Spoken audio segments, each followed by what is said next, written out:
broke another thing on his table. Is he just gonna keep adding stuff? Yes.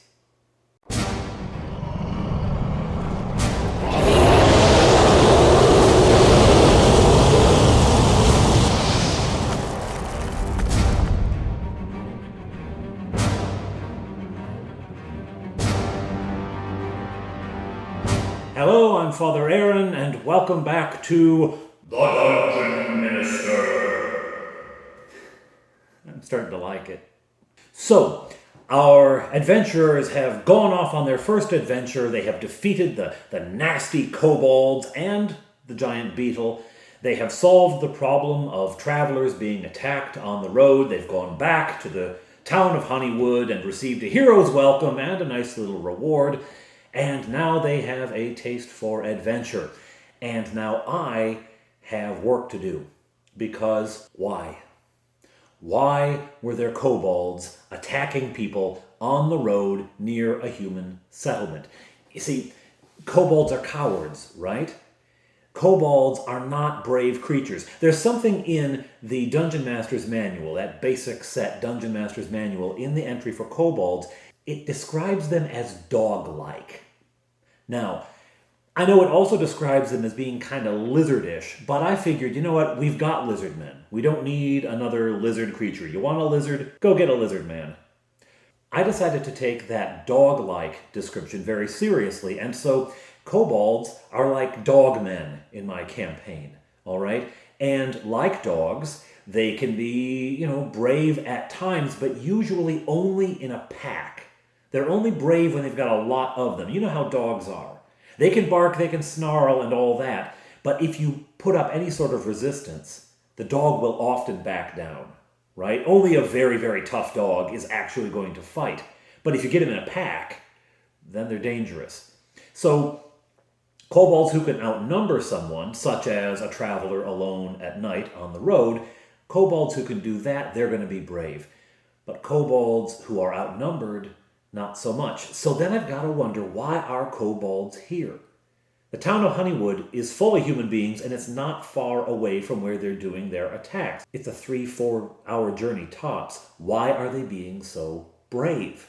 What would bring kobolds down this close to a human settlement to do something that is certainly going to draw the attention of the humans? It's certainly going to bring armed humans to investigate and to solve the problem. Why are they being so bold? Why are they this far south anyway? Part of the whole thing is there hadn't been monsters around before. Remember that the mayor had said it had always been peaceful, and they're only now starting a town guard. Why are there enemies in the area now? Why are there kobolds down this close now? Okay, so I started to think. And as I said in my first video, I began to develop a campaign which ended up mirroring one that was written for the 5th edition, for their sort of, starter kind of, get-to-know Dungeons & Dragons set. Not the immediate starter one, but a bigger campaign. Now, I have since read that campaign more closely. I had heard it described, and when I heard it described, it sounded just like what I'd done.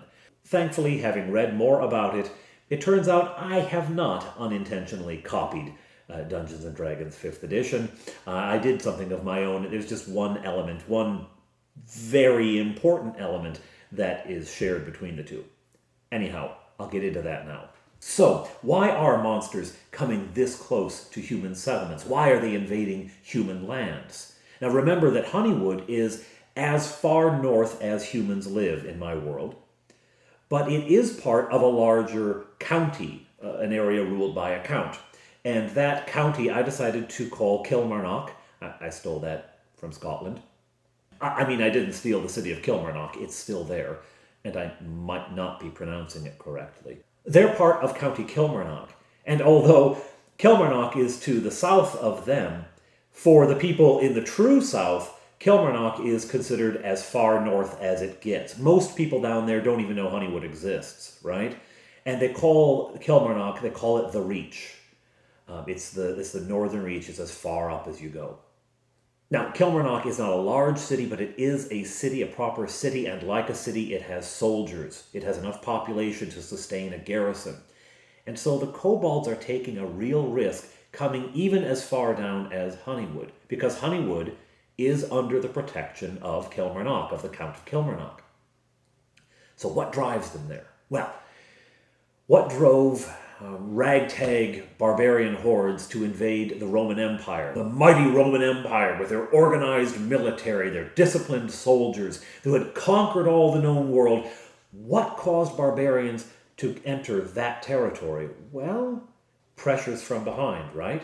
One group attacked another. That group was pushed out and so attacked the next down the line and on and on. They were forced down. So what could be forcing the kobolds? All right. Something has happened to the north. Something is happening in the north, and it is driving these creatures further south. What might that be? Well, maybe it's an ice age. Maybe the climate is changing. Maybe there's an ice age setting in, and it is affecting the life up there. But something else comes with the ice age. Something is coming down with that cold. Well, of course, creatures that like it cold can come further south, right? They're able to come further south because of the cold. What likes the cold? White dragons. And this is the bit that is the same as that 5th edition module or the 5th edition campaign that they put out. There's a white dragon hanging around, and it is displacing other creatures and causing all sorts of trouble. So a young dragon has come down.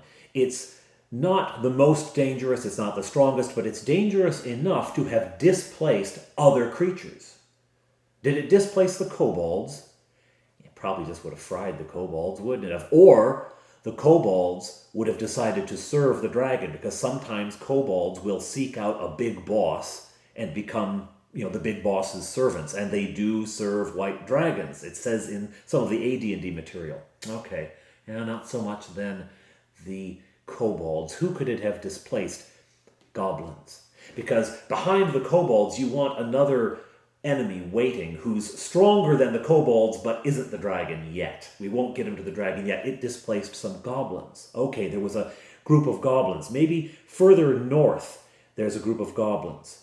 But why haven't the goblins been trouble before? Why haven't the kobolds been trouble before? If there are those monsters, why haven't they just popped down, attacked people around Honeywood, and then run away? Why are they staying in caves close by? Okay, well, when I was at the church one day, I saw in our parking lot, the gravel parking lot, I saw this enormous puddle, and it was a long, sort of thin puddle.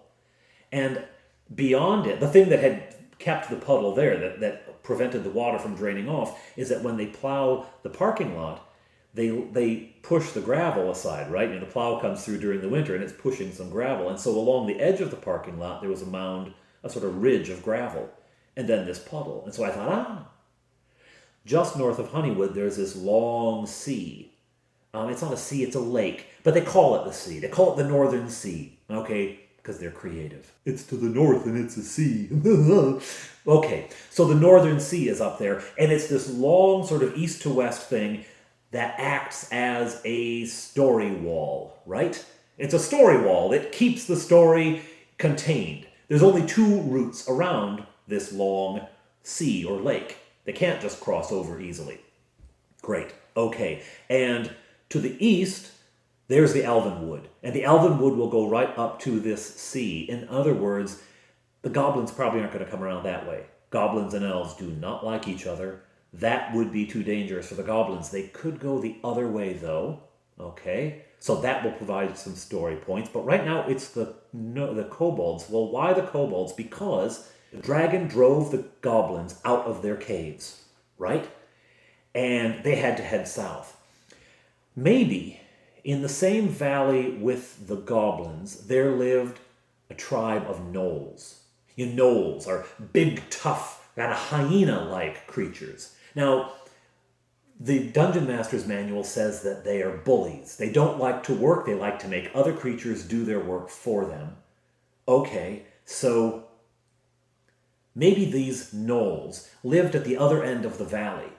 And there were maybe 40, 50 knolls, a couple hundred goblins. So there was a power imbalance. The knolls were never going to beat up the goblins. Even though one-on-one, knolls are stronger, there's no way they're taking a whole colony of goblins on. But every once in a while, when the goblins were out and about in smaller parties, the the knolls would set on them, attack them, kill them, take all their stuff, and run away. And so the goblins always sensed there was something out there, but they never knew exactly what it was. Well, anyway, the dragon comes down and drives the goblins out, and maybe the knolls spot this thing as well, and it's time to get out of town. Plus, the goblins are leaving, and the goblins are the people that we kind of feed off of. They're the ones we attack. They're the ones that maybe they eat them too. That's even better. They're the ones that we live off of, so we better follow them. In fact, no, they're going to go faster. The knolls are a smaller group, and they're stronger, and so they can travel faster. The goblins, it's a big group, and big groups travel slow. Plus, maybe the goblins are bringing some stuff with them. The dragon attacked, and they had a side entrance or a back entrance, and they all fled out that way, and they took as much stuff as they could. They grabbed as much treasure as they could, although the dragon got a lot of it, and they grabbed some of their stuff. I like to think that goblins are inventors. They invent cruel machines like torture devices and weaponry and bombs and social media and things like that destroy people. And so they're bringing some of that with them. And so it slows them down. The knolls travel faster. And when the knolls get to the south, just on the north shore of that sea, they discover the caves of the kobolds. They discover a kobold lair there. And the knolls think, perfect! We don't have to live off the goblins. We can live off the kobolds. And although there are quite a few kobolds, there aren't as many, and they're far weaker than goblins. We can take these guys. And so they move in. But they don't kill them all. They say, you're ours now. You're going to be our slaves. You're going to be our people. We're in charge. So the knolls take over. They're going to run the kobolds, right? But it only lasts for about a month, and then the goblins show up. And the goblins kick them all out. They say, oh, this is a nice set of caves. Be a shame if someone took them from you. So the knolls and the kobolds now have to boot it. And they take off and they go to the west. They know also about the elves off to the east, so they go to the west, and there they find another set of caves. Now this set of caves had been inhabited by knolls maybe ages ago, a couple hundred years ago. In fact, a couple hundred years ago, there was another mini ice age, and the creatures from the north came south then as well, and it erupted into a huge war. Yes! 200 years ago, there were big wars in this area. Goblin wars this time. Knolls and goblins and kobolds all fighting against humans, trying to invade human lands, just like happened to the Roman Empire. Again and again, waves of Germanic tribes kept coming at the Roman Empire because they were being pushed from behind. So this has happened before. So back then, there was a huge war. And in this huge war, the humans eventually triumphed, and they drove the invaders out and then pushed them even further up around. Maybe the humans set up outposts in the mountains. They had places in the mountains where they had bases, they had camps. In fact, maybe this has happened before that even 200 years ago. Maybe this has been going on as a bit of a cycle for 1,000 years, maybe more. Maybe there's an ancient place up here that was a watchtower where the humans had a station. Maybe that would come up later. But the war 200 years ago, after it was won, the kobolds and knolls and goblins all retreated back north. And then later on, the Ice Age diminished and they were able to move back to their original homes. But in the meantime, the humans set up a fort on the south side of this sea near the western end. It had started as a wooden palisade, but they were going to build it into a proper stone keep. 2-3 stories tall, towers in the whole 9 yards, curtain wall, everything. But they never finished. Maybe because the war was over and the monsters had retreated, the humans stopped focusing on this. Maybe the man who was sent there, he and his family moved in, and there was some sadness, there was some tragedy. His wife and child died of some disease that they caught in this unfamiliar location up in the far north. The keep was never finished. But there the ruins of it stand, and it's been left for a couple of hundred years. In trench warfare, the soldiers would dig, a series of trenches. That's why they call it trench warfare. But then at the front trench, they would also dig these sort of perpendicular trenches that went out forward, and they put a kind of a gunnery station out there or a spy station out there. Well, maybe that's what those initial caves were. It was one of those trenches that went forward. That was their sort of, well, we're going to poke around here at the enemy and see what we can do. All right, that's the outward. Then we've got the frontline trench. Well, what's the front line? It's this keep. You know, they maybe have a cultural memory that after the war, the humans built this thing. And maybe they know that it's been abandoned, and so they find it. They find it and they move in. They've got the caves at the western end of the sea. That's where they're staying. That's where most of them are. They send a substantial force. 35 kobolds and knolls are at that keep. And of those 30 to 35, they send a dozen kobolds down to the forward station. Now the knolls tell them to go there, order them to go there, make them go there. Do not go themselves because they're bullies, but they also want to save their own hides, right? If they can make someone else do it, remember they're lazy. If they can make someone else do it, they will. Great. Okay, so they've sent these kobolds down there. Maybe there's a gnoll who's in charge at the keep. He's the commander of the keep. And so the remaining, say, 20 kobolds are there. And then the rest are all up at the caves. Great. Now we've got our situation. This is why there's kobolds down there. You know, I love the why. I love to have rational reasons behind these sort of fantastic story elements. It makes it more fun. Also, it sets up what to me is really interesting in the story of the campaign. And that's a moral dilemma. Here are the kobolds. Are they being nasty? Yes. Are they being wicked? Yes. Are they killing and attacking and robbing people? Yes. But they are also enslaved by the knolls. They're also being forced to do these things. And so where does the morality lie in attacking and killing them? Where does the morality lie once you have overcome the gnoll, for instance, and the kobolds then surrender? What do you do with prisoners?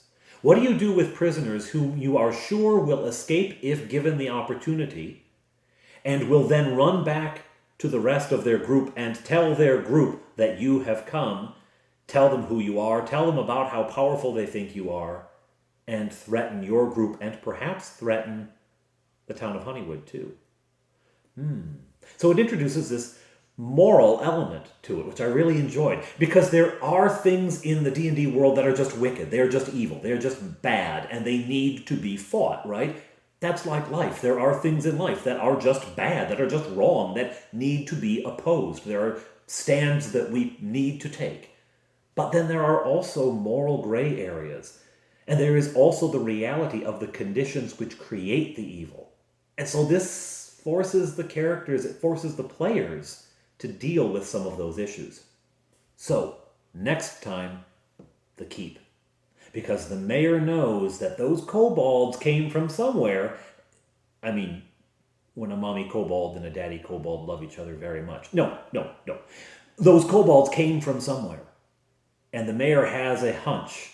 He knows about that old keep. He knows it's up there and he figures, you know what? I bet they're living there. I bet they've taken that over.